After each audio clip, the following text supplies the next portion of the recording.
if she's a victim and involved, she shouldn't be out and able to victimize others. Right.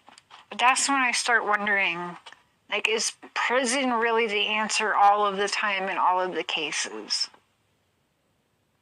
For someone like, let's say, Victoria was born and groomed, and her dad clearly brought her into these things, but she's still guilty of doing these things with her father, maybe, possibly. Do you guys not feel a little bit bad that she was basically, like, born and raised into it? That's really just me? I guess that makes sense why I would be, but you feel bad? See? Okay.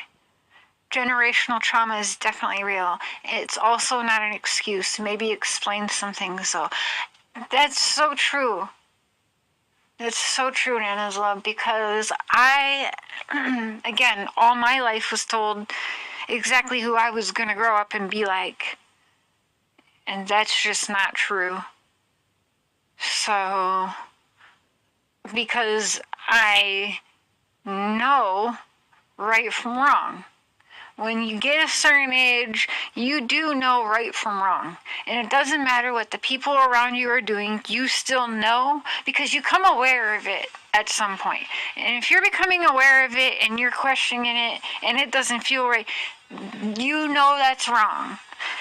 So I guess some people could take the route and just, end up 6 feet under or in prison for life like their, daddy. Like I was being told this from 5 years old on, that I was just going to end up in prison or 6 feet under, before certain ages. So, but I know right from wrong. And I've been in some situations, let me tell you, but I still freaking knew right from wrong. And did not travel down those roads. So I get that it's not an excuse. But I know you understand Nana's love. Because you've been, listen, you have been through it, I know.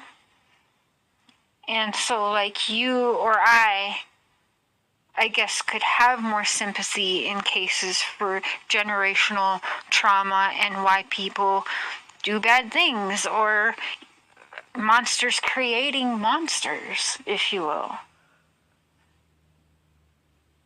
I don't know. I guess I guess it would make more sense why we have more empathy towards situations like that. Because I just don't get it. And some people think I am hard on certain other suspects / witnesses. But I'm not the same in every case. People are saying I treat every case the same. It's just not true. I don't want to go in a case and think a parent or a grandparent or an aunt or an uncle or any friend or loved one harmed anybody, let alone a child. I don't want to think that. I'd actually much rather want some random monster to be the culprit than that. But again, I guess that'd make, more sense. So that's not my first route, my first thing. Not even the same in all cases. Everyone says Nana's love is guilty or something. I back her 1,000%, like I've never backed anyone before. So that's not true. So I'm not the same with everybody. Or in every case. People call me a sympathiser for what they call monsters or murderers or criminals or whatever. I'm a sympathiser. They've told me that so much. You're a sympathiser. You're a sympathiser. Like, that's supposed to be a fucking bad thing. I don't really see it as a bad thing. I see it as just the human of me seeing the human of the other person, even though they did a bad thing. What led to that bad thing? I want to go back. Like, I am going to have to talk to some people because now I want to learn what statistics would be today. But I remember back years ago when I was defending and fighting for Rhonda Glover, it was a very, very high percentage. I want to say over 75% of inmates, again, come from generational fucked up situations and abuse. Like, I could have made just a few, and I got lucky a couple times, not gonna lie. But,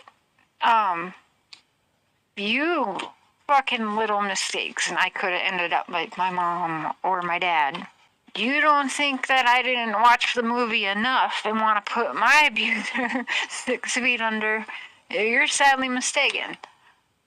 But I know that's wrong. And then I know I'd end up in a fucking cage, and at the end of the day, motherfucker wins, right? Because I'm not free and I'm not around my kids. So at the end of the day, if I did something stupid like that, the asshole's winning. That's what I tell myself. This is what keeps people alive.